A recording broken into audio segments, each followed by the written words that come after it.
decide if that means I'm good or not. All right, are our panelists ready to get going? All right, let's kick things off. So why don't the three of you introduce yourselves and tell us about what you're showing here at Fantastic Arcade and a little bit of who you are, and then we'll let each of you have some time to go in depth and get nerdy about the hardware. Sound good? We'll start with you, Alan. Okay. Hi, everybody. My name is Alan Watts. I am a artist and software developer here in Austin, Texas. And there you go. And I have my LED marquee games here at Fantastic Arcade, as well as Eye of the Pyramid, which has been here, I think, the past 2 years. And so yeah, I'm going to talk about my my LED games here today. All right. Thanks. Hi, I'm Mickey Delp, and thank you very much. My fan club is here as well. And so I'm an electrical and computer engineer. My day job is making synthesizers and drum machines, and my hobby is blinky lights.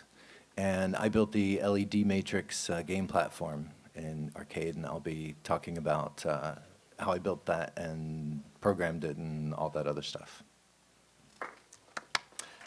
Thank you. So I'm Randy Smith, and I'm a game designer, creative director, best known in recent years for Tiger Style, which is a local company who makes mobile and PC and et cetera games, indie games. And actually I went to school for computer science, so I'm a programmer originally, and I'll talk a little bit about how that it's been to get back into programming. But in the past year, I've been doing a lot more of my own personal projects and game jams. And so I wound up making a game for the Delptronics LED Matrix, which I'll be talking about. Excellent. Well, Mickey, since you've got your screen up, are you prepared to go first and tell us more about your game platform? I am prepared. Let's do it. I'm prepared to tell you more than you'd ever want to know. All right, so the opening slide is actually a picture of me working on the LED Matrix at South by Southwest Create. I had hoped to have it up and running by then, because I'm an optimist, and it wasn't. And I was like, well, hey, this is a maker event. I'll just make it there. And actually did finish it there and turned it on, and it worked. So the LED Matrix game platform, I got the idea last year at Fantastic Fest. And there was this hardware, a conical LED thing. Who made that? Thank you. And it was really cool, and I thought, hey, I want to make an LED game. And I had just done an IoT project putting LEDs in a microwave oven. So I was getting into these LED strips, and I said, oh, I'm going to make a big matrix of them. So that's what I did, and I told Wiley I was going to do it, and he's like, yeah, do it. So I'm not the first one to build an LED matrix, which is kind of convenient because it's not that easy. So having some other people doing it helps, and I'll get into that a little bit as well. But mostly people have done like video displays, in super low resolution, or scrolling text messages, or just abstract art or that kind of thing. But to my knowledge, no one has put video games on a big LED matrix. So, it's built with RGB LED strips. They're also known as neopixels in the maker community, because Adafruit, a popular maker site, calls them that. But it's a generic thing, and it uses a 5mm LED that has a built-in PWM controller. So you get a full 24-bit RGB color. They're difficult to work with for a couple of reasons.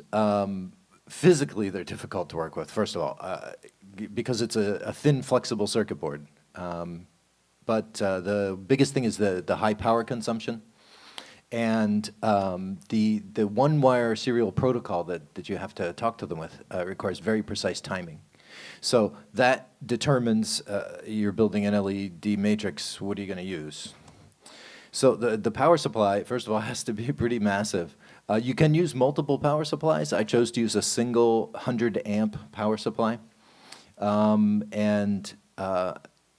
thing is, you want to size it for like the maximum current draw, but that never really happens. It would be very rare, unless you're doing video, that you would have all LEDs full brightness, full white at the same time.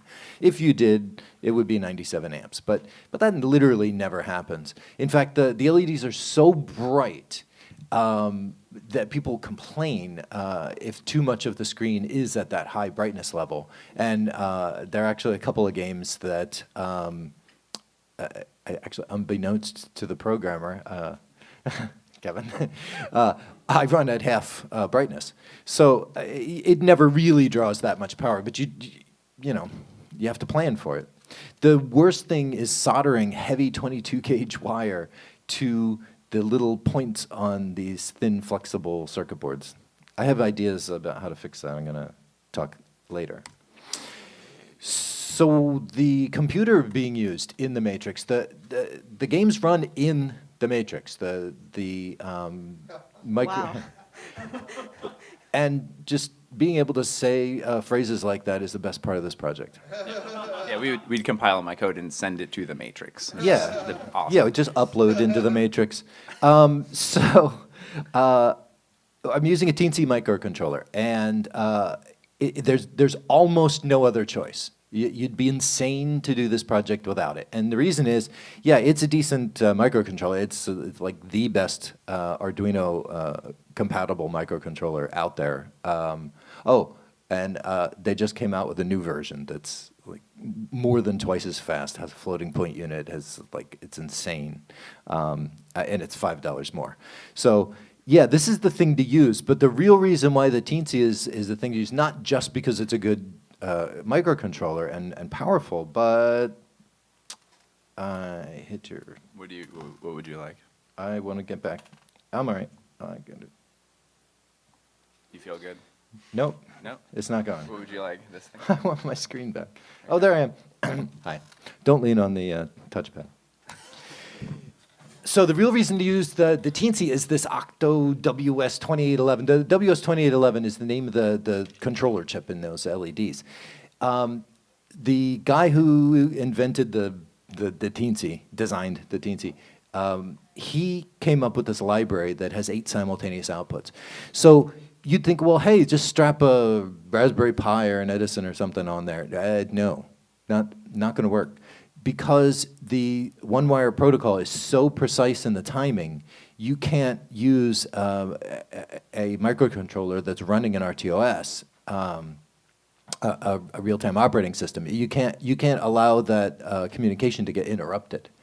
So really, the only way to do it is with a low-end microcontroller where your code is the only thing running. You can disable interrupts, and you know when you're sending data to the LEDs, it's going to get there.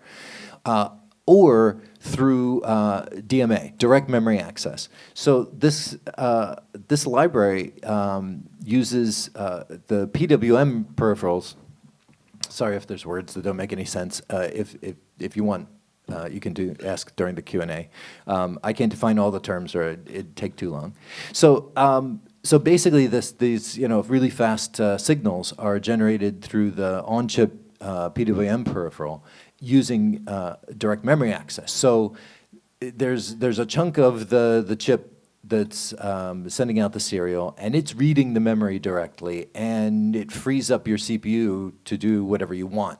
So not only does it doing 8 simultaneous outputs, it's actually doing very little CPU cycles to do it. So your game has plenty of room to run around.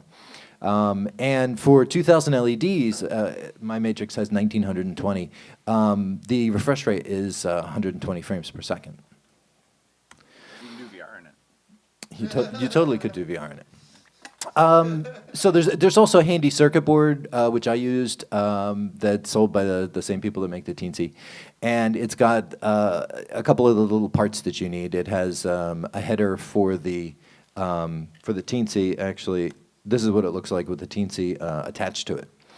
And a voltage shifter, because Teensy runs at 3.3, and the LEDs require a 5-volt serial signal.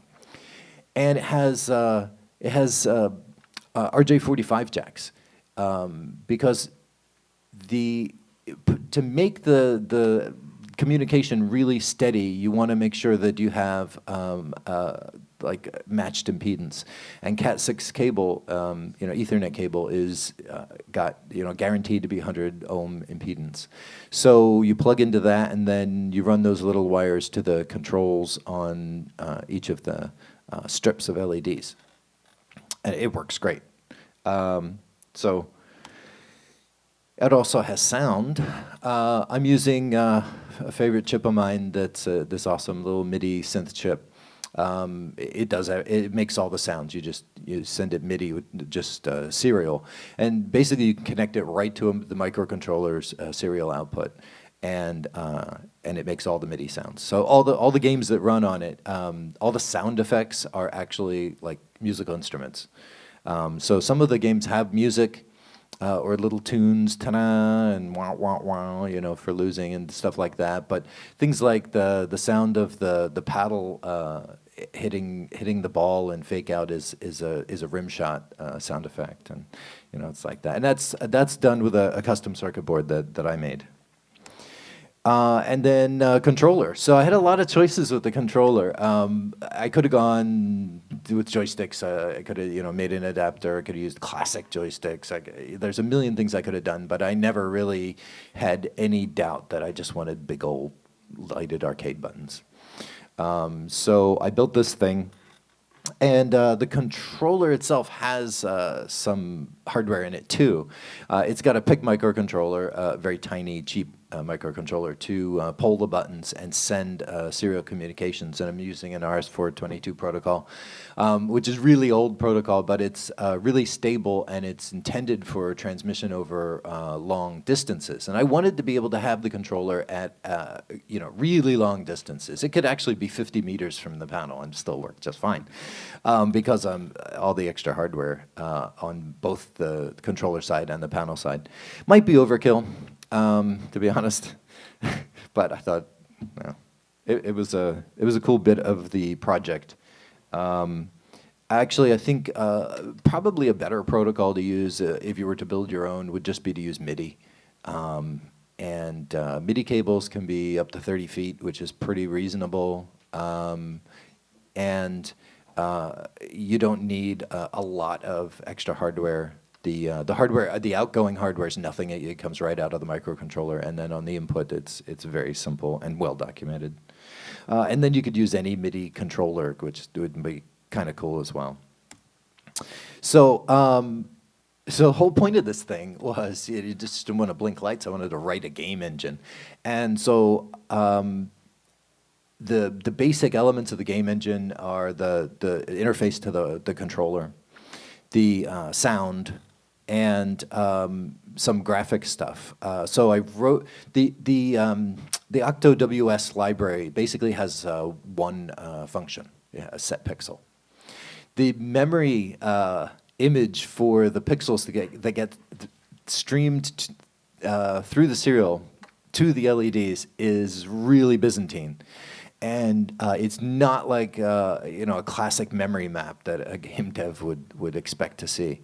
It's structured such that it can stream the bits correctly to all 8 at the same time, really fast, and so there's no writing directly to the frame buffer.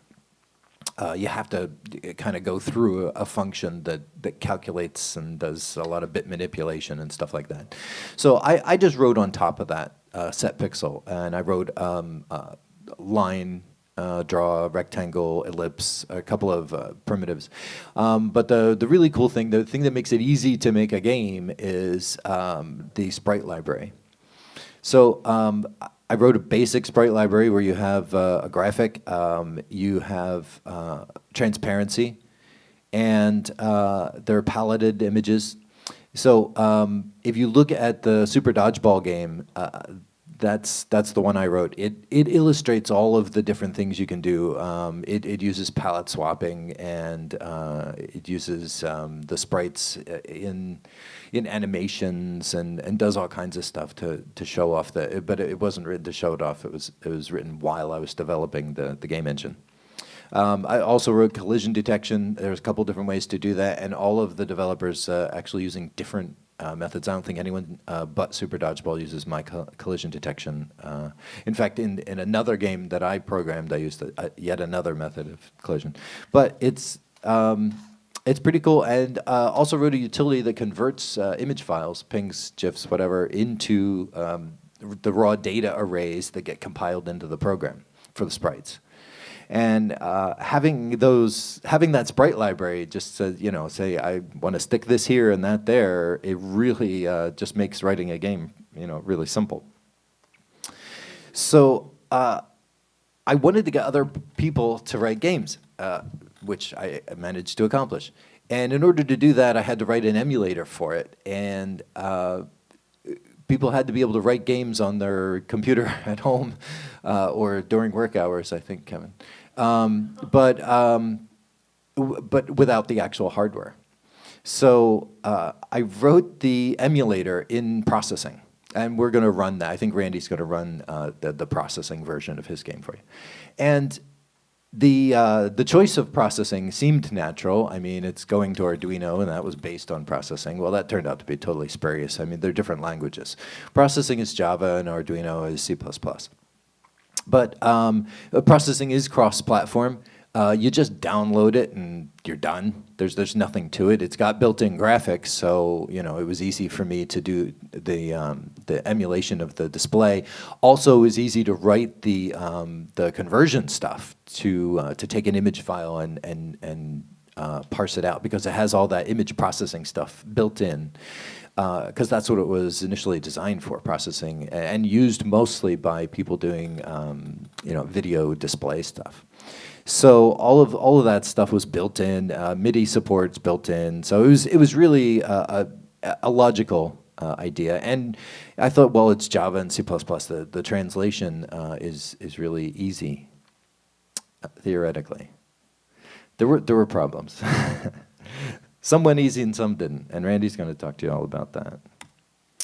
So there is another program that's part of this whole infrastructure, and that's the game loader, which uploads programs into the matrix. Again, I love that phrase. That's necessary because only one game runs on the thing at a time. There's no, it's just doesn't have enough memory or processing power, and the Arduino environment that it's running under is not really designed for multitasking multiple games at the same time. There's a lot of use of global variables in all the games, and they just wouldn't work happily together. That's one of the things that I think can be improved. But anyway, the uploader is very straightforward. You just click on a button. So the next things I want to do with this, and I want to talk about the games, but before I do, I just want to finish up on the hardware, because there are definitely things that I want to continue to do with this platform. First of all is I want to tell more people about it. So I have to put it up on my blog, make videos. I definitely want to clean up the code a little. I'm going to open source it. There are other people. Thank you. Other people that are making LED matrices, and they're going to be excited by this, I think. So it's going to be cool. Now, the building one is very difficult. I mentioned having to use heavy gauge wire for the power because of the high current draw, and yet having to solder that to really tiny flexible circuit boards. So I want to make a circuit board that goes down the left and right side of the matrix where you have to connect to the strips, that uses castellated holes, and that picture is what that means. So you would actually be able to have just that circuit board and just sit it on top of the flexible one and screw down the circuit board and then solder to the flexible one very, very easily. This was going to make it so simple to build an LED matrix. And it'll look a lot cleaner, too, from the front. So that'll be a really cool thing. Definitely want to do that. And I am thinking about a different prototyping environment because of the difficulties in translating with the Java and C++. And so what I'm actually thinking of is using an embedded JavaScript engine, so that there's an engine that'll be running on the microcontroller. Programs can be stored on an SD card, and the microcontroller can have a menu system, and then load the games, and you won't need a PC or at all. It'll be totally self-contained. It'd be really cool. And then, of course, the development environment is a browser and a text editor. It'd be very, very simple. And then I would of course write an emulator as well for JavaScript, because you want to mirror the classes. So you have like the button class for talking to the controller, and the way that you talk to the sound library is obviously not the same way you do it in JavaScript. So I'd abstract that so you'd have the same interface, just like I did in processing. So I'll talk about the games.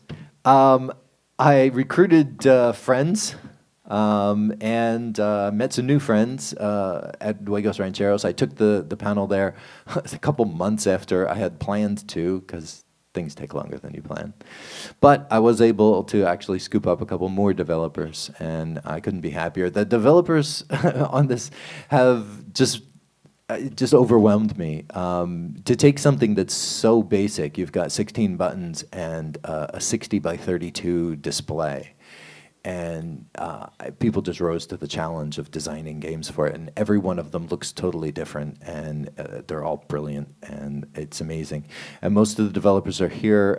Randy is going to be talking to you later, but if you guys could stand up, I really want to introduce the developers. If there's any time in the Q&A, you can talk to them. From your right, Bradford Kinney, Kevin Welsh, Aaron Parr, Kevin Sun. So I'm going to talk about their games real quick, because there's a couple of interesting points in each one. So the first one is Super Dodgeball. That is the one that I wrote, not intending to write a game, because I had to write a game. I was writing a game engine, so you have to write a game. And with the developers, I gave them the code to Super Dodgeball as an example of how to do all the various things, how to use the sprite library, and it showed how to do animations and palette swapping and all that cool stuff. So it's probably obvious if you're here in real life and not an internet person, but the LED matrix is actually in the arcade. It's the giant thing that looks like an LED matrix on the far left of the arcade. And all of these games are there, and you can launch them all from the laptop that's connected to it. Yeah, thank you, Randy. I was assuming that you had already gone to the arcade before coming to the panel. Is that true? Has everybody seen The Matrix? Not the movie, My Matrix. Yeah, so mostly. Oh, okay, so a couple of you haven't. I wanted to make internet people jealous, too. So yes. They would wish they were here. Oh, well, yeah, you totally want to be here, because it's super cool. And yes, so it's on display, and it is the thing that looks like a giant LED matrix, so it's not hard to spot. And yeah, you can play all 6 of these games. So you can play Super Dodgeball, which is a ridiculously simple game, but surprisingly difficult. And fun. The next game is Splash Screen. This was designed by Aaron Parr, and I programmed it. And Aaron hand drew all these full-color sprites of sea life, and they're amazingly beautiful and animated. And there's what we did is I created an Excel spreadsheet so she could create the map for the whole undersea world. And then the spreadsheet would had formulas that translated that into the arrays of numbers, and then that got compiled into the code. So she actually was able to design the map and make edits to it, and then flip over to processing and play the game and see it in real time. That was an interesting process, and it's a gorgeous game. You should take a look at it. Rainbow Collection was designed by Bradford Kinney. With sort of inspired by Choo Choo Rocket, and it is a 4-player game, and yeah, as I said, inspired by A demake. yeah, it's a ripoff of Choo Choo Rocket, and It's a very cool game, very frenetic and fast, and the game mechanics are really cool. And it's 2 to 4 players can play, which is actually something I'd never like thought that we could do. That's something that 2 of the developers wrote 4-player games, and I thought that's amazing because there's only 16 buttons, but they made it work. This is a super cool game. Kevin Welsh wrote Fake Out, and he just took the basic breakout concept and then just went nuts with it, with color changing, and you have to have the right color ball to hit the brick, and there's penalties, and then there's a weird mechanic where you can shift the bricks while the ball is heading toward them to aim it. And on the first level, it seems like, well, that alone makes the game like really easy. But it gets really, really hard. Like, this is level 8 that's in this screenshot, and it goes up to level 15. You will never beat this game. It gets really tough. And it's really cool. Kevin gave me an early version of his code in Java, and I made a couple edits to his code and some suggestions specifically to make it easier to translate to C++. So we changed a couple things around. I stuck some comments in where I knew I had to do the conversion. And so Kevin's game was the easiest to convert to the matrix. Who's supposed to the hardest? Yeah, we're going in order.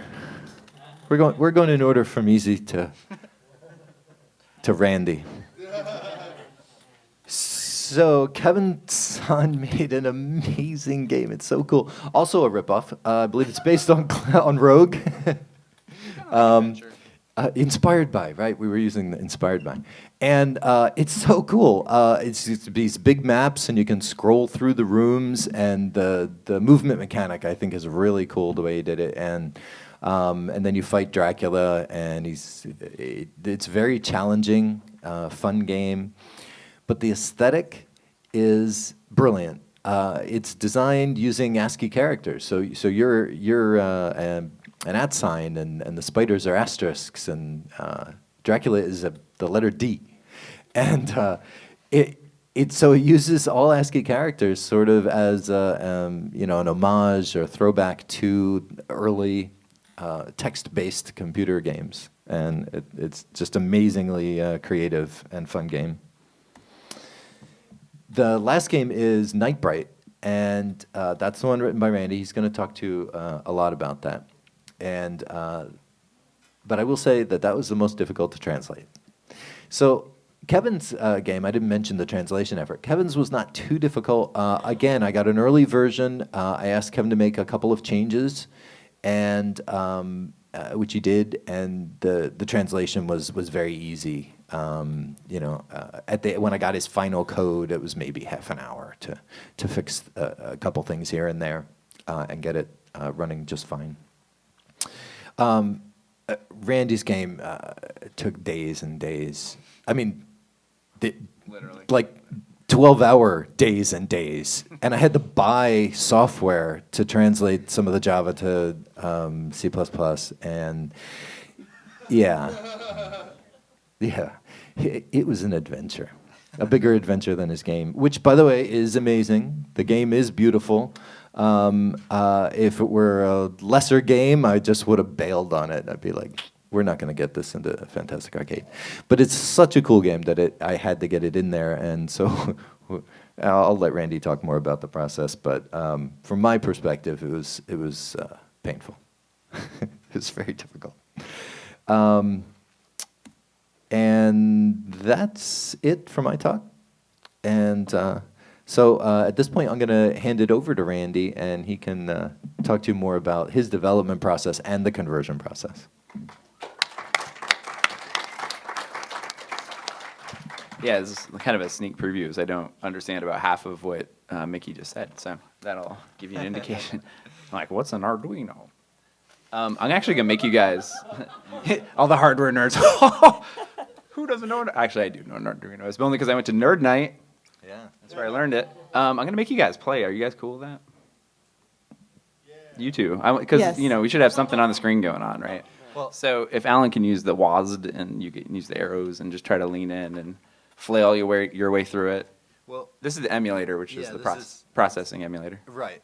So if you've seen the actual Matrix display, or then you've seen this game, and so this is what the development environment looks like. It pretends to be LEDs. It's cool and it's very functional. It's not half as sexy as the actual LED matrix, but it is convenient to develop for. So the emulator, in general, like all the tools that Mickey made are the only reason I wound up doing this. Like when I first broke ground on the project, I was basically like, will I be able to make something in a few days? You're the pink guy. Right. So they're individual dudes and they're running around and fighting guys, and you'll see a lot of the game, and I'll sort of talk about it. So right. So I was at Juegos, and the LED matrix was there, and I actually missed the beginning of Juegos, but then I was like, what's that thing? And Brandon was like, oh, he's kind of looking for people to develop No, games, you and just run into them. I'm hoping to find more distractions from the things I'm supposed to be doing. So I'm like, oh yeah, I should totally make a game in a week for this thing, and that's so.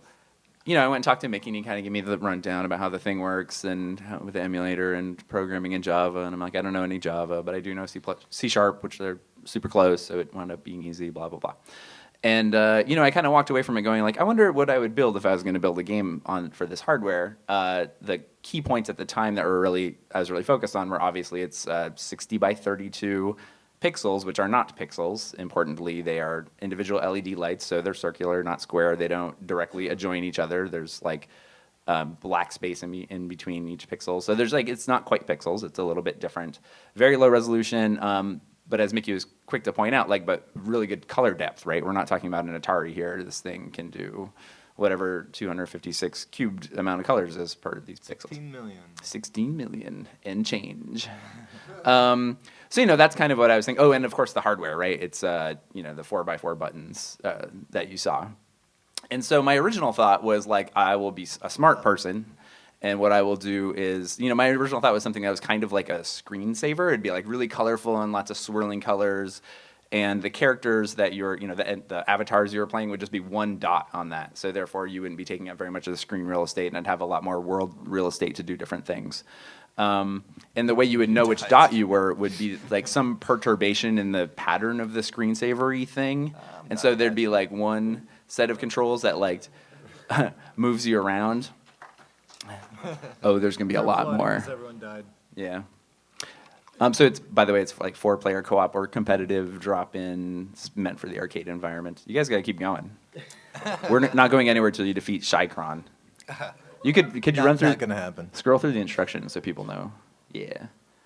Anyway, so that was my first thought, and then you know I was kind of thinking like maybe one hand would be for moving and the other hand would be for like changing mode, and there'd be like a stealth mode, or you could like drop objects in the world. Like I wasn't quite sure where I was going with this, but I kind of like the idea that it'd be like 2 people up at the LED matrix playing together, or maybe 4 if you wanted to sort of like have somebody play your controls while you were doing the movement. Like I wasn't quite sure. And I thought that made sense for the constraints of the hardware, but I just couldn't quite, like the game design didn't land. Like I was sort of imagining, I knew what I wanted to feel like, but I couldn't think of what mechanics would actually produce those feelings. In the meanwhile, I'm also playing the classic game Ultima 4, which was produced right here in Austin by Richard Garriott, aka Lord British, back in the mid-'80s. It's one of the important classics of video games. If you don't know, it's a top-down, tile-based, turn-based type adventure RPG game that deals with, you know, adventure and combat and morality and talking to people and visiting towns and exploring the map and all this stuff. And part of the reason I'm playing that old game is because I'm really interested in that sort of genre or platform, right? I call them, I'm trying to coin the term Ultima-likes, and I think they just have enormous potentials. I know they're very similar to things like JRPGs, but there's some key important differences sort of around the coarseness, the fact that they're turn-based, the fact that they're tile-based, that I think can be really powerful for doing some of the things that in indie games and games in general we've been talking about trying to accomplish, and I would like to sort of continue pursuing that. So because of that, I'm like, well, I should definitely play Ultima 4, the classic, you know, originator of this platform, all the way to the end. So I've been doing that, and it's one of the things I like about that platform is things go pretty fast. Like you don't, you know, if you want to walk from one end of the world to the other, it feels like it took a lot of time, but in real life, you know, that'll take you like 1 minute or 2 minutes. Like you don't have to watch walking animations, and you don't have to like wait for text to scroll and all this other crap that I find sort of beside, like all this like high fidelity stuff that's sort of besides the point of the actual interaction, right? and yet they don't quite play fast enough. Like Ultima 4 gets to a point where it's kind of grindy, and you have to go up and level a bunch, and you go into one town and someone's like, oh, you're looking for this artifact? Why don't you talk to a person with this name? And now you're like, shit, I forgot who that is. I'm gonna have to visit all of the 8 towns all over again and figure out who that is. So because of that, I was like, well, wouldn't it be funny, because this is an arcade platform, right? I'm like, wouldn't it be funny if you were trying to play an Ultima game and do the entire quest, which is like 100 hours of gameplay or whatever, but you had to do it in 3 minutes. So that was like the original thought, and like it could be up to 4 players, it could be drop in 1 to 4 players. You're trying to beat this quest in 3 minutes or less. And in my mind, originally it was going to have towns, and you would go in the town, and this would be the seer, and he would show you where the weapon shop was versus where the healer was, and you were kind of fighting monsters. So, and in a certain sense, I think my original idea, the screensavery thing, like sounds like it takes advantage of the hardware better. And then one of the things I realized is one of the huge constraints. Oh, you're getting killed by one of those guys, alternately called Cthulhu's or jellyfish, depending on who you're talking to. I did better though. One of the important constraints is that this is going to be in an arcade environment, and if you've probably noticed, if you've gone to the arcade, you guys have to keep playing. You're not done yet. How'd you get 260 points? Is like it's really hard to solve that immediacy problem of people like walking up to the arcade and like touching the controls and actually sticking, and so one of the, like for example, there's that Lasso game, and there's like the mystery game right next to it in the current arcade, and they both look brilliant. I really like them, but I found myself kind of going up and being like, I'm a little confused and sort of like really needing to focus to keep playing, And for this reason, I actually think that the Eye of the Pyramid is by far the most successful arcade game like, every single year. If you can just simplify the controls, that one button is really throwing me. Right.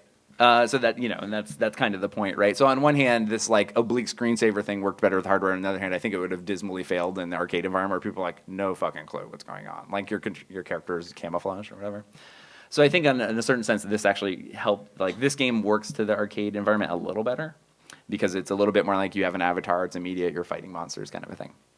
So that was my starting point, and I got in there. So one of the first things I realized is, it's a 60 by 32 display. Not a lot of room for tiles, not a lot of room for the world.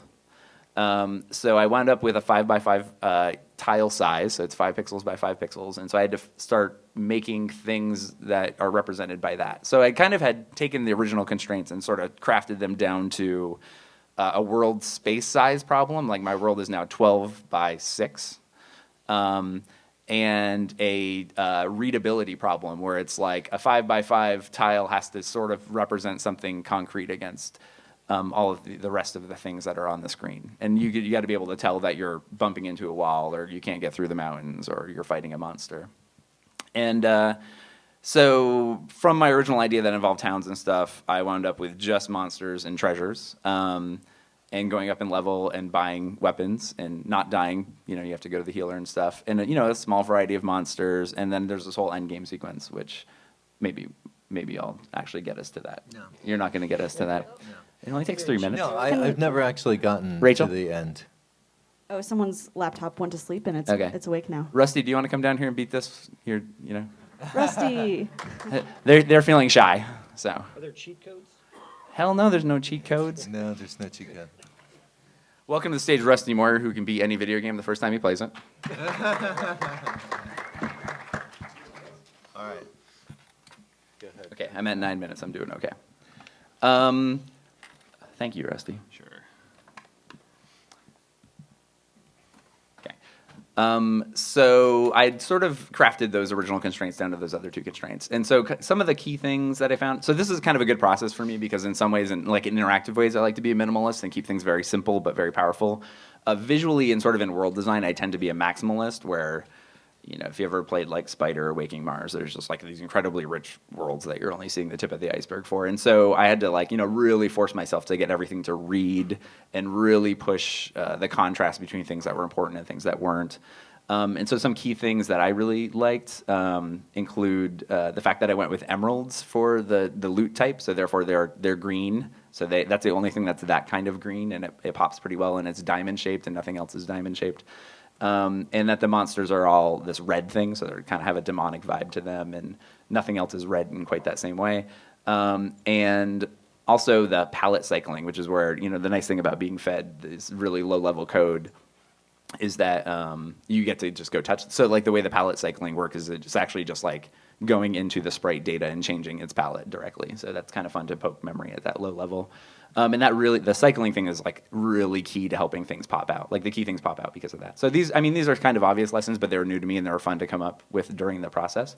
And then actually, you know, I went through a pretty legit and full dev game cycle here. And one of the early stages, I got kind of like to a pre-alpha point and invited a bunch of friends over to play test.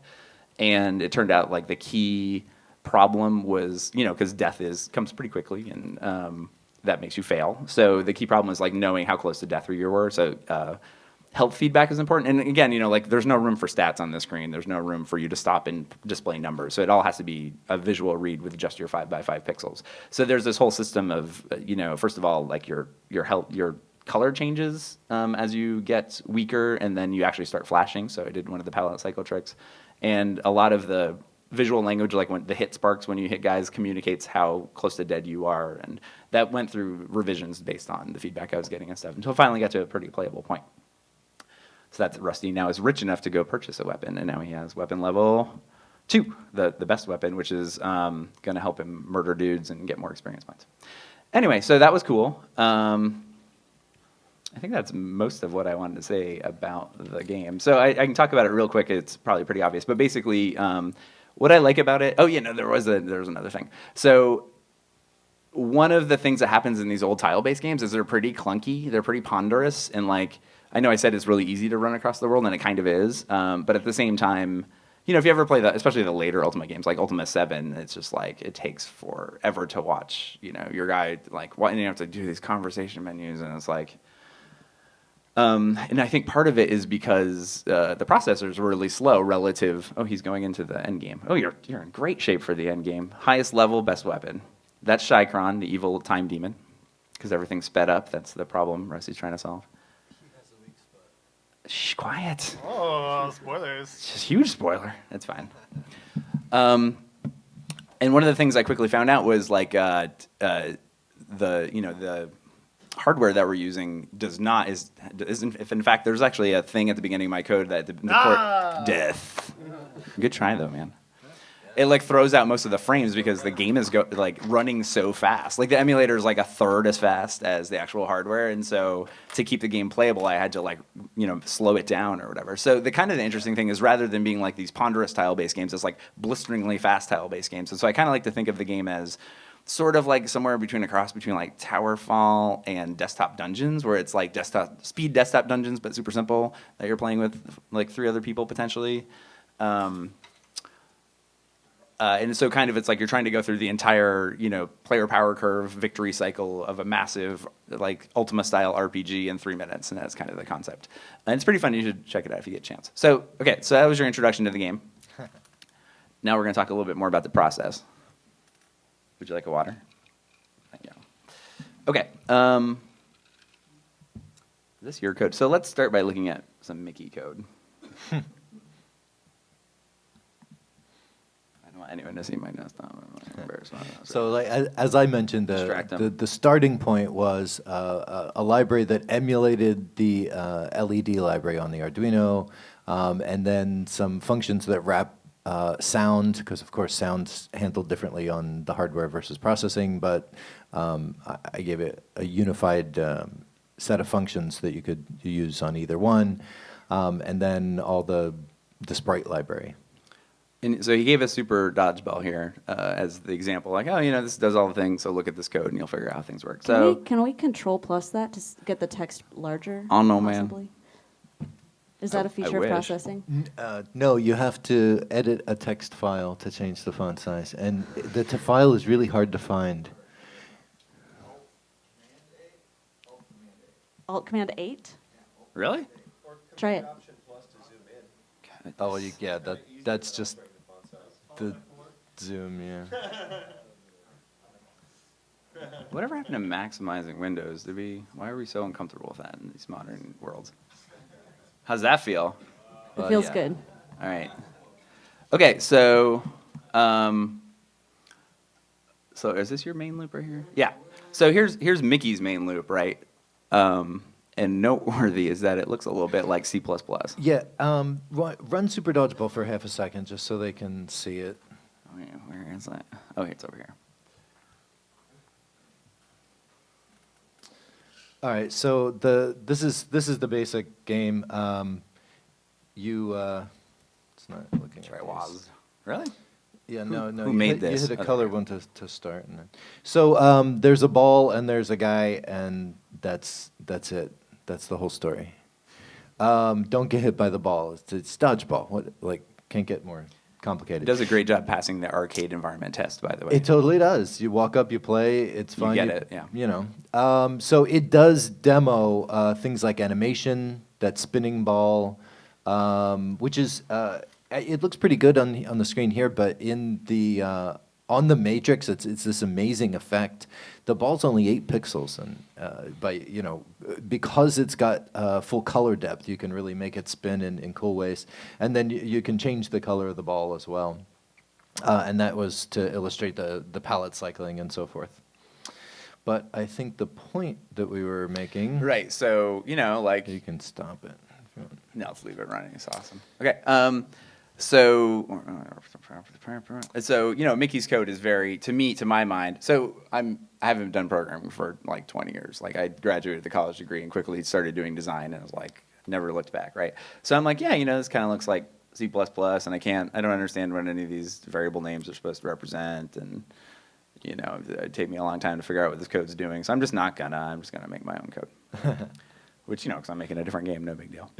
But the code here runs without modification. It goes from processing to C++ without modification because I know both languages. I know I knew what was going to happen to the code, so I wrote it for that way. This isn't my code. So as an aside, this is actually the sprite class. It's got some of. Yes, so this is what the sprite looks like. Yeah. Those are like huge full screen sprites. These are full screens. Scroll the Yeah, let me go get you've a got different your. one. As it was meant to be seen in Helvetica, by the way. Love Yeah. it. Yeah, we don't use fixed These are- fonts. I wish it was. Yeah, so there's I mentioned there's a program written in processing that will convert an image into a sprite, and they look like this. Yeah, this is where it comes from. Well, of course, this is an emerald. It only has one color, but 255 is transparent. 2 and- emeralds, 3 the bigger and emerald. Let's see where the. Oh, okay, so scroll up 2 lines. So the here you can see the palette, misspelled. We don't know. We spell them differently. It's all right. We learned a lot about each other's code while we're And- importing my code. There's These are more the monsters. more complex ones that actually have more than one color, but Anyhow, let's get to the meat, which is the wonderful code I wrote. So to make my game run, I basically implemented a little skeletal Unity inside of his emulator. So is this the where I am? Yeah, this is the good one. This one's gonna really. So here, and I deliberately wasn't following all object oriented good. So don't ridicule my code. But so this is a game object, and it has the things you would expect, but it's got all these other things, and some of this stuff I actually So one of the things it does is I actually scaled some of my code back during the process of making the shit work. So one of the things, there's a type of thing as a sequence, which is like the little fight sequence or some of the bigger animations you saw, is actually like, there's a class called sequence action, and it's an array of those, and it's a variable size array, and there's this other code where I define those, and, like all that. Where am I? I have no idea what's going on. Sequences, yeah, this is the ballsy stuff. And so like this is how you when you want like the everyone dies sequence, it's like you make a whole crap load of actions and you throw it into this thing that's going to process them one at a time when their time. It's just this enormous data driven thing, which is seriously unlike Mickey's code, which is clean, elegant, and it's all in one method, right? That's Mickey's code. Mine is like, I'm thinking about sequences and when they end, and I'm iterating over all the objects in the world and asking them what they want to do for an update, and that kind of stuff. So I'm like, cool, man, I made a game. See ya at Fantastic Arcade. yeah, it didn't quite work that way. The main thing that's different between Java and C++ or any modern language, C#, which is just based on Java really, or I don't know, Python, everything. JavaScript. All you devs in the audience, you know they have garbage collection. And if you know C++, you know it doesn't. There's, objects get destroyed when they go out of scope. That's cool. But you can't just like create array lists of objects and then forget about them and expect them to be cleaned up after you. You can totally do that in a modern language, but you cannot in C++. So it was very difficult to port it over. First of all, array lists, in C++ you have vectors. Again, I'm talking to whoever in the audience knows both languages. I do now. But it's not a direct translation. I searched the interwebs for an array list class written in C++ that would just do exactly what the Java, or for that matter, C# array list does, and I could not find one. I am so mad at pretty much every programmer out there that none of you have written one for me to stumble across. That would have helped, but what I ended up doing is actually buying $129 converter that did a very good job, and it converted all the stuff. But when we ran the app, it crashed. So I got it running, and then it didn't work.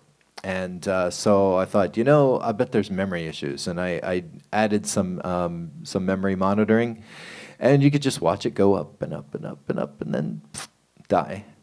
So that was the big thing. The full process was getting my code using this automatic tool that converted it into really awful, unreadable C++. And as a side note, C++ is literally the reason I stopped being a programmer. I'm not joking. In the year 1997, I was like, I don't want to manage memory. This is all bullshit. It's this very isn't what punctuation heavy as Right. well. So when I got back into programming C#, I was like, cool. You just do procedural thinking and it works. It's on screen. It's great. So we had to be there forever. It was like really awful looking converted code, and then we had to figure out like actual bugs in my software versus all these. Well, yeah, it took literally 24 hours of sitting. It took me 12 hours to get it to compile after it was converted. Mickey has a very nice dog. Peter. And then I was like, okay, it's running. It doesn't work. Come over. Okay. And so the last thing, I'm just about done. The last thing I want to show you is that so processor, you can actually export an executable in processing and be like, hey, play my game, and just like shop it around. You don't need to install the processing environment. And I'm like, yeah, but what if I did it in Unity? So I've been working on watching Unity freeze up. So while I've been sitting in the Fantastic Arcade audience, basically yesterday, I built this thing, which actually implements the most primitive thing in Mickey's engine, which is the set one pixel. So this is just cycling through and randomly setting pixels or whatever. But I'm eventually going to try to port all the Knight Brite code over so I can get that running. And for all y'all who made the other great games, if you want to grab this and make your games in Unity too, that'll be cool. What else is I going to show you about this? I felt like there's this thing. Oh, one of the things I don't like about this is that it's one of the things that's really nice about working to an actual handcrafted piece of hardware is that there's all these like really beautiful imperfections. Like it's not actual pixel art. It's very has a lot of the rich organic noise that we work so hard in graphic design and stuff to like force back in, like put a grunge filter on that or whatever, And so one of the things I was working on this morning is putting a little jitter in all these, so they're not quite lined up exactly right, and like some of them are going to have dead LEDs that don't display red and stuff like that. One of the LEDs on the Matrix, the green isn't working, so it looks a little odd, but. And you can replace them, but there was no time before the show. And so I haven't actually run this yet. But yeah, you should emulate. But the other thing you can do LED. is I can make the resolution a little bigger if I wanted. It's much cheaper for me than for you. You need a new power supply to do that, right? I think so. Yeah, I think so. And this is the first time play's been pushed, so I got to move the camera back. But yeah, so I can just make a bigger display. Where's my camera? So that's kind of the thing. I figured, like. It's cool that you have to come to Fantastic Arcade to see this game, but wouldn't it be cool if you also could see it when you were at Fantastic Arcade? Oh, the camera decided to. I know why that's happening. But yeah, so maybe if you're interested, so my Twitter is @wavesallday_, and if you follow me, I'll let you know when and if I ever release this, and you can play the games on your home computer. You don't have to go to Mickey's house and meet Well, Peter. also, there may be a chance for you to play it again. This thing is going to be around Austin because I am, and I usually cart giant hunks of hardware with me everywhere I go. So you probably would, if you're in Austin, I get to play it again. But there's a chance, and I'm asking everyone to cross fingers for me and for all of us. At GDC, the Game Developer Conference, there is a sub sort of genre for alternate interfaces. And I will be submitting this project with the hopes that we can show it there. So maybe 8,000 other people will get to play your games as well. So wish us luck on that. Sweet. Thanks, everybody. Awesome. Thank y'all.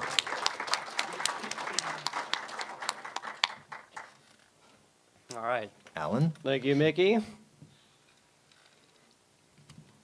So it's interesting, a lot of our similar issues and predicaments came up in my project as well. I'll bring mine up.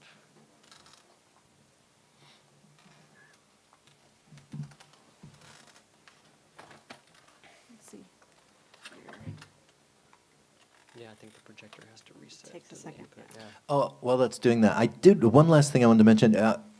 Again, just a round of applause for the programmers, because man, the hardware is nothing without them. They did an amazing job, and everybody really came through.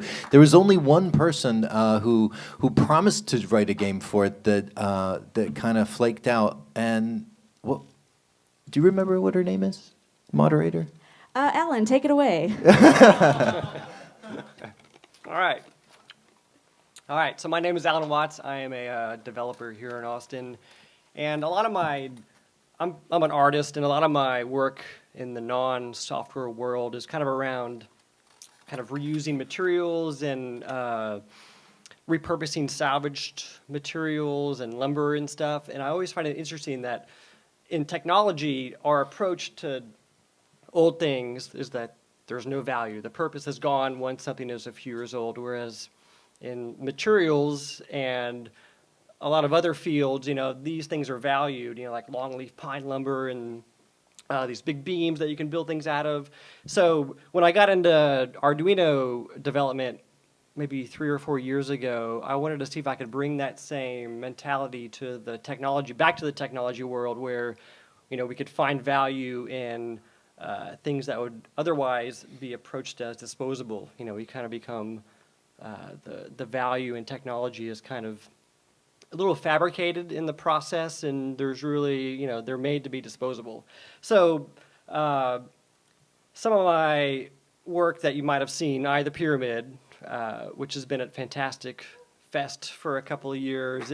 I did it about 3 years ago, and so this is kind of my first Arduino project, and it was inspired by some of these old penny arcade machines from the 30s and 40s, where there's this kind of sense of craftsmanship in these old games. That there's these handmade wood cases and very mechanical, and they had these as one-off pieces. They were very unique, and the value was in the object itself.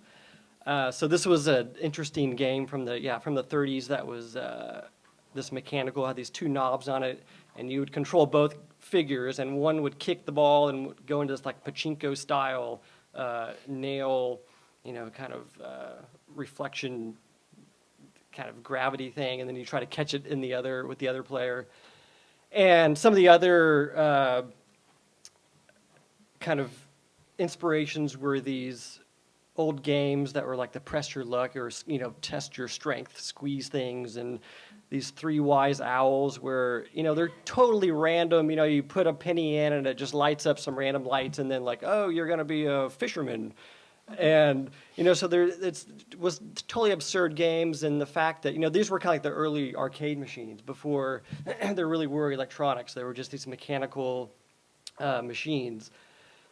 And then I created the wormhole actualization machine, which is here at Fantastic Arcade 2 years ago.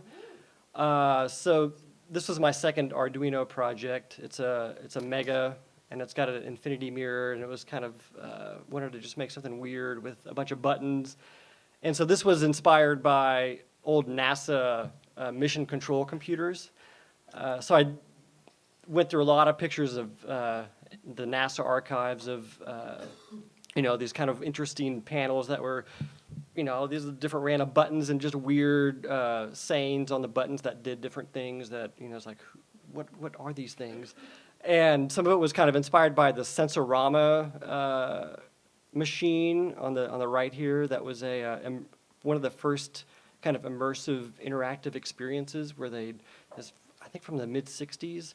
And this guy developed this entire camera and this like smell vision thing, and like, you'd stick your head into this thing and kind of experience these different kind of VR worlds. So Wham was kind of, inspired by that too. It's just kind of like, let's, bring people back into this kind of mystical world of like space travel and kind of sci-fi electronics.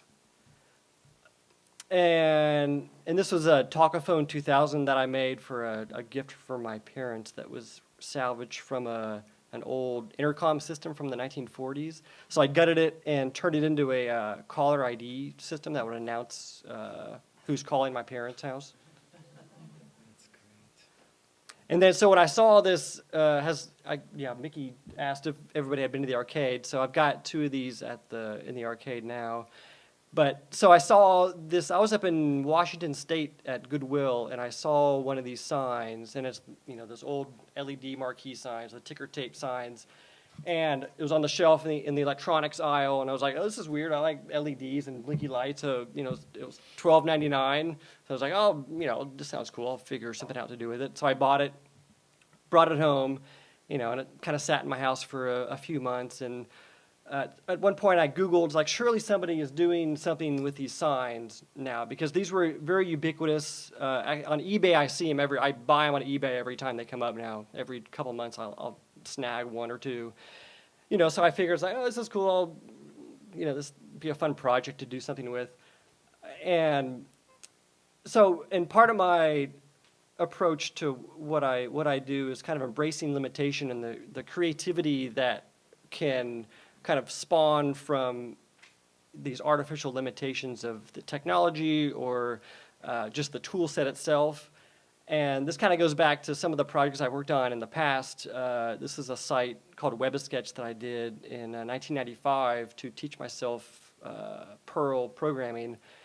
And this was a drawing program that ended up being very similar to an Etch-A-Sketch in the process. And this was basically just because of the technology at the time, where there was no shockwave, no flash. There was pretty much you're drawing using a form submitting and an image button. And so I turned it into a drawing program, and it was amazing to see people utilize this limited technology in ways that totally blew me away. I had ended up having about 60,000 sketches drawn on Web-A-Sketch during its 4.5-year run. And some of the things were just so amazing because you're basically just drawing one line at a time and creating these. I mean, people would spend 4 hours on some of these drawings because this is back in modem days too. So you'd click and you'd wait 3 minutes for the server to generate the GIF image, and it would return it back, and you'd have your one dot that you started to click, and then you'd click again, send that coordinate back to the server, generate the GIF, and then draw the line between the two that you did before. So it's this extremely laborious process that people sat through, and they dealt with the limitations. And after that, I created 16 Color, which was an animation program around the same concept as of limiting resolution. You had 16 colors. It was a flipbook style. You're drawing each frame, 100 by 60 pixels. And it was fascinating to see what people did and how it didn't create this sense of this barrier for people. It kind of provided a sense of comfort. It's like, oh, I don't need to learn all these different tools. It's like this was Windows Paint style tools, so there wasn't a lot of overhead into learning the software. So you're able to just kind of create with all these kind of concerns about like, oh, I'm not, utilizing this software like I should be. So when I saw these LED signs, or this one at Goodwill. It's 120 by 7 by 7 pixels. I was like, oh, this is my kind of style stuff. So I had 840 LEDs to work with in total. So I was like, all right, I can work with this. This is, I'm gonna have to use these to their, this resolution to my advantage. So the first thing I naturally did was get on Google and find if anybody else had kind of reverse engineered, because I'm not a hardware guy, I'm a software, I've done some Arduino stuff, but my background is more software and art stuff, so kind of I learn kind of as I go along by Googling and, kind of finding what other people do. So I found this one guy who found an earlier version of this exact same model sign. It's funny because he bought it at a garage sale, and it, down at the bottom it says like, well, this can't be anything too complex. He had the same kind of approach. It turned out that his entire sign got struck by lightning or something, because when he opened it up, it was just burnt. The motherboard was all just crispy and all these brown spots. And so he ended up just gutting the entire thing and creating his own board for it and wire wrapping all of the panels and the pins and everything. And it's like, well, I could do that, but I'd like to use the hardware that's built in and find a way to talk to the hardware directly instead of just gutting it. And I think to me there's a certain sense of value in keeping what was already in there and just kind of try to affect what I'm going to do as minimally as possible. I keep true to the bones of the technology as much as I can. So this was, so then, okay, nobody's done this, so I got to figure out, what's going on inside. So I took it apart, and this is one of the LED panels. So it's got 22 pins, and basically it's a, multiplexing 1 pin per row with the 7, and then 15 across. So you basically just, by touching the first pin and the 5th pin, you can light up, one of the LEDs. So I was like, okay, I'm kind of getting, this is pretty standard in the LED matrix world and how this works. And I was like, all right, this is, starting to kind of come together how this is happening. But so this is one of 8 of the entire sign of the panels. So took apart the board. This is half of the board inside, so you can see the 4 black rectangles that those panels sit in. And at this point, I'm already beyond what I know. I'm kind of looking at these chips like, I don't know what's going on here. You can make out the identification on the chips, but, they're all like 4028s and 4015s, and I really have no idea what these are. You can Google data sheets and find out, the specifications and how you talk to the chips and everything, but, it's like I'm kind of over my head at this point. So it sat like this for about 3 months at my house, and this, by some just luck of the draw, my neighbor came over on a totally different note. We were working on some neighborhood project, and he's he's like in his 60s, and he was just kind of looking around and saw this board in my studio, and he was like, oh, what's this? And I kind of told him, I was like, well, it's this LED sign that I found that I wanted to turn into a game or something, but I don't know what I'm doing. And he was like, well, I'm a retired electrical engineer. It's like, you need some help? And I was like, well, yeah. And it was like totally amazing that so he took this board home and he reverse engineered the schematic for me. So he drew in KiCad. Yeah. That's awesome. Yeah, this was like my Bible for the next year.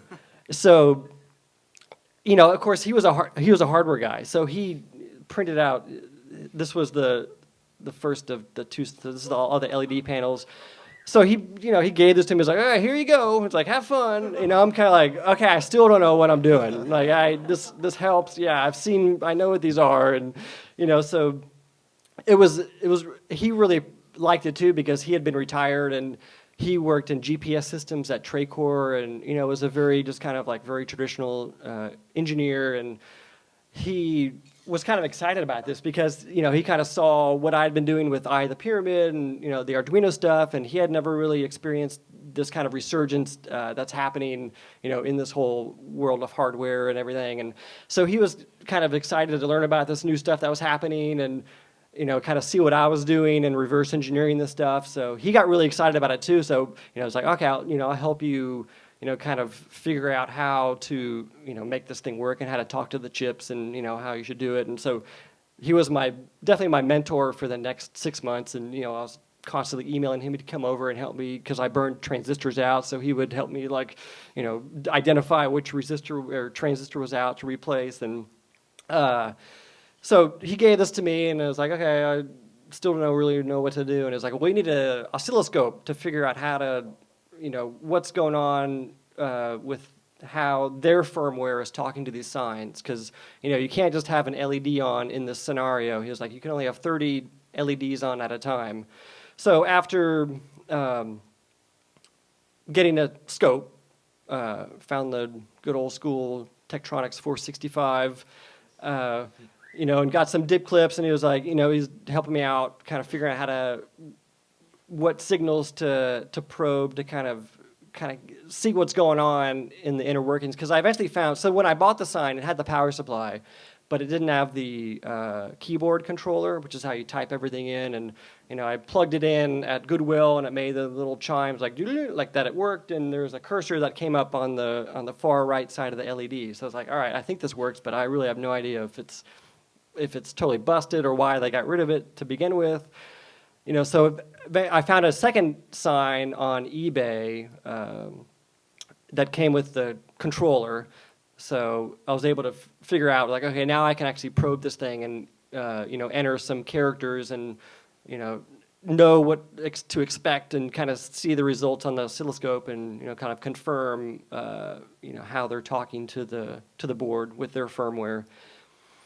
So after, kind of just doing a lot of scoping and with Gary's help, was able to find out that there's only 30 LEDs on at a time, and it basically does, this kind of scan, this fast scan approach to, using persistence of vision, was able to just draw the whole sign. So it does 30 LEDs in the first row, and then kind of just scans down the four banks of those LED boards. So each row is on at 500 microseconds at a time.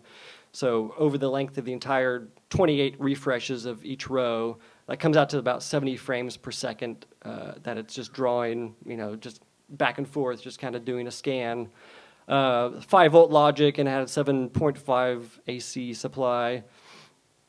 So then I ended up just kind of building my drop-in Arduino replacement for their firmware. So luckily they had this little piggyback board on the back of the two main LED panels.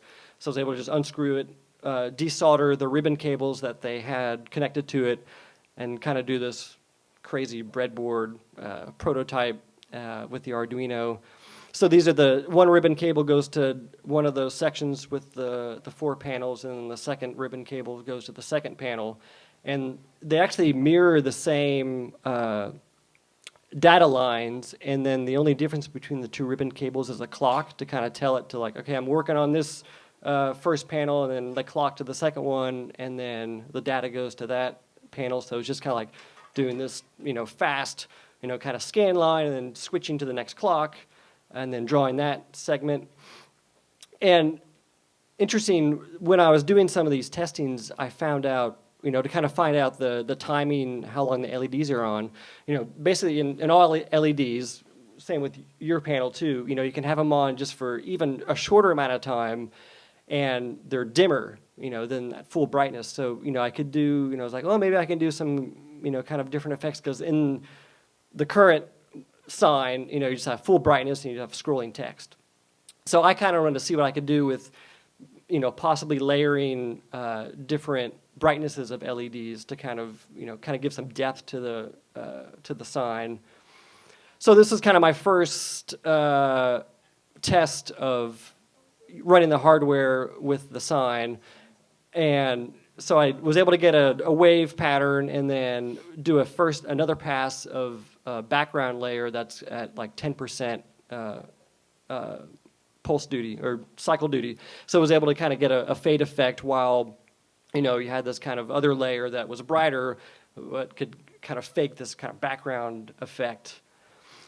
So then I started to build the software for it and realized that, the crucial aspect here is getting the LEDs to be on for the specific amount of time, 500 or 600 microseconds. Otherwise, you burn them out. There's like a short. They did some pretty intense engineering work around making sure that the LEDs are on for a specific amount of time, and if they're not, then the transistors blow out. And I blew out probably about a dozen transistors in my test of the timing.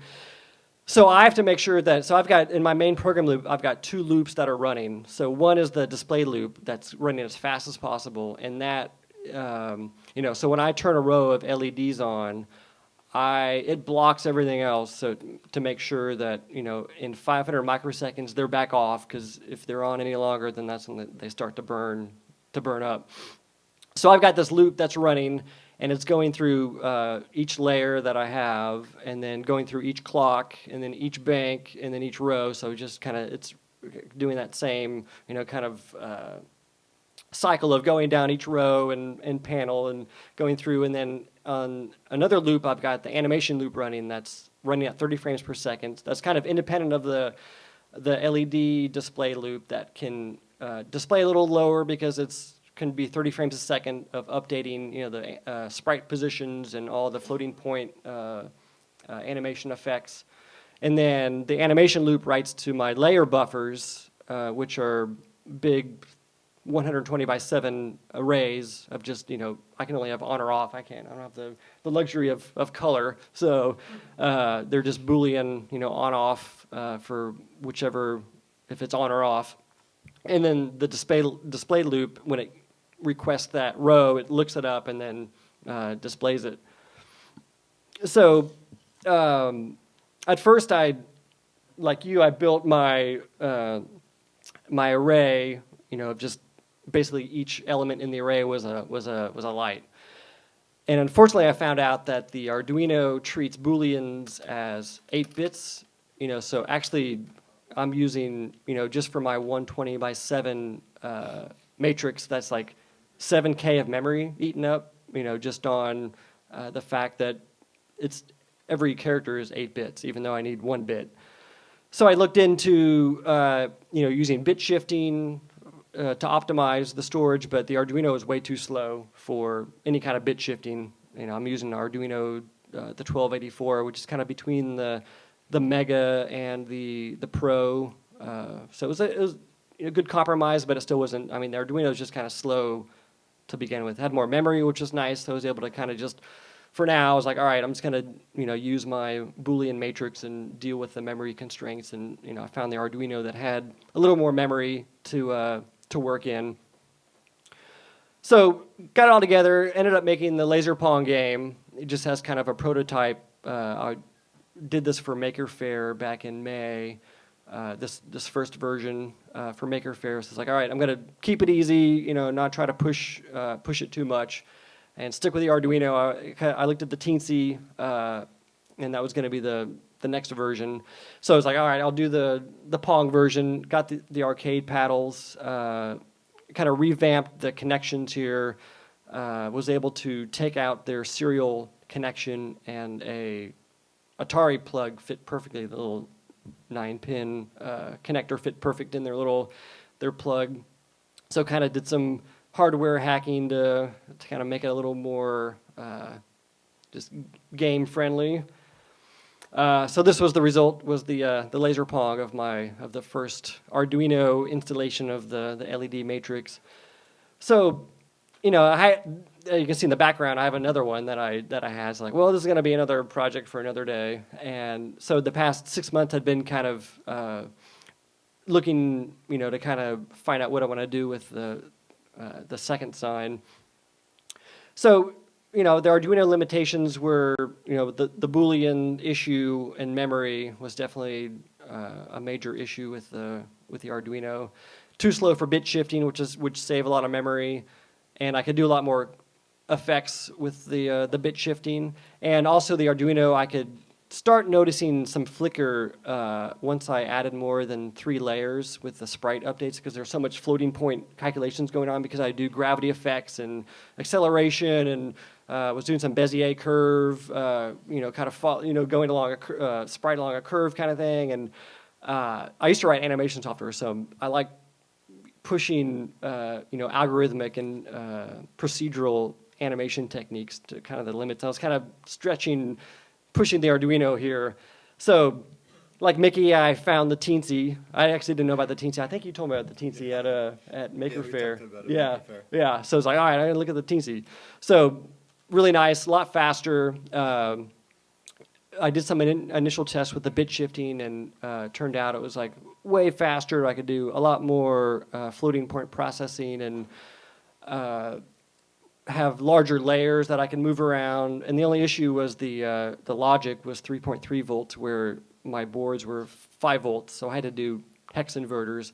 And there's other ways to deal with logic level shifting, but the hex inverters are the fastest. And with boards like mine with the LEDs, where timing is pretty critical, I went with the hex inverters, which meant a little messier breadboarding, because down here in the bottom left you can see my 2 hex inverters. So I had to basically send everything through the hex inverters, all my 1s and 0s for the bits, and then my code had to flip it so 1 was on and 0 was off. So with this approach, I'm able to just store everything as 32-bit ints. So luckily, I've got my 30 LEDs that are on at a time, and those fit perfectly in a 32-bit int. So I'm able to kind of just treat each row as a integer in an array. And because of this, I was able to I can probably push even bigger than this, but I can do a 15 by 1500 pixel graphic now. And this is off scale, but the LED matrix is, the marquee is 120 by 7. So I can now shift around this large image and, kind of provide this kind of bigger space that you're in without just kind of being limited to this, 7 by 120 pixel viewport. So I wanted to kind of do something, vertical, and, because I like the idea of, this kind of gravity game system that is pretty popular now. So I wrote some tools to, generate in Photoshop. I can do a black and white bitmap and export it to a raw file, and then convert it to my, this same format of two-dimensional array of just a bunch of 32-bit integers. So that was where Up came out of, which is in the arcade now. And with the Teensy, which is nice, I can now have 4 individual layers of animation happening that happen at different refresh cycles. So my first pass is this 64 by 64 pixel pattern that is on just for 1 microsecond, but it's enough to kind of just give it like this dim pattern background that I can move around.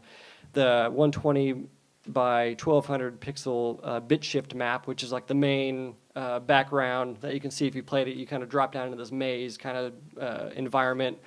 And then I have a fading background, which I just use for different effects and kind of just pulse over time. And I change the duty cycle from 5 to 25 microseconds. And then my foreground layer, which is the brightest, is on for 600 microseconds. So I'm pushing about 45 frames per second in this approach. So it's pretty good, and there's no flicker yet. I added one more layer, and it starts pushing into the upper 20s, and you can kind of start seeing a little bit of flicker in the LEDs. So I kept it at these 4. So this is the map for Up. It's basically just a big black and white image I made in Photoshop. And so I have collision mapping, and so the left map is the bounce map. So everything you can bounce off of is on the left. And I basically just drew a bunch of stuff in Photoshop, and this is kind of a last minute level that I made. And then I've got a side and top blocking collision map, which is the one on the right-hand side. So that's stuff that you can't bounce, or you can bounce on it, but you can't bounce. So in the game, you can keep bouncing up through like the platforms you can bounce on. You know, it's almost like you're kind of bouncing in front of it and then landing on it. So I wanted to make a collision map that, you know, make tunnels and stuff like that. So my eventual goal is to, you know, do different levels of maybe making a maze game. This is kind of like an initial prototype of a game. So I'm not quite sure how I'm gonna kind of evolve it at this point. But so what's next is kind of prototype other games. You know, I think it's a cool platform, and I like to find more stock of these. They were all over the place in the 80s. You know, I see them on eBay, and I snatch them up whenever I can. I like to write the company that made them, and maybe they got some warehouse that are full of them, you know, that are just kind of like, oh, there's nothing we can do with these. We'll just store them. And I was like, I'll take them, you know, and do something with them. And then, of course, you know, my breadboarding skills aren't, I mean, the breadboarding skills are okay, but, you know, the fact that actually when I was driving here last week, a wire popped out of the breadboard. So I got here and set it up, and it's like all messed up, and it's like, oh man, I exactly know what happened. It's like one little wire popped out. So it'd be nice to actually fab some boards I can solder to, and, you know, make it just a drop in, because it's otherwise it's, you know, it's just this, you know, 6 by 6 inch board that I could, you know, just plop in, connect the 2 ribbon cables to, and then you know, be done with it, and then possibly do some SD card kind of game cartridges for it, because there's like the slot that the serial connector connects to would be perfect for little, like, take it out, put a little SD card reader in there, and have it as a little you know, cartridge system. So that's basically it. That's the my trials and tribulations of reverse engineering a marquee sign, and hope y'all get to play it. It's a pretty interesting little platform, and, you know, I like the limitation of it. I was kind of afraid it wouldn't work because it's such a narrow, you know, it's made for a scrolling sign and, you know, reading text, and that's about it, you know, whereas up the game is like pretty fast paced, and, you know, there's a lot of movement going on, and, you know, I think your eye, you know, kind of sees it as like a window, I'm hoping, you know, and I think it works, but, you know, I'd like to see where it goes.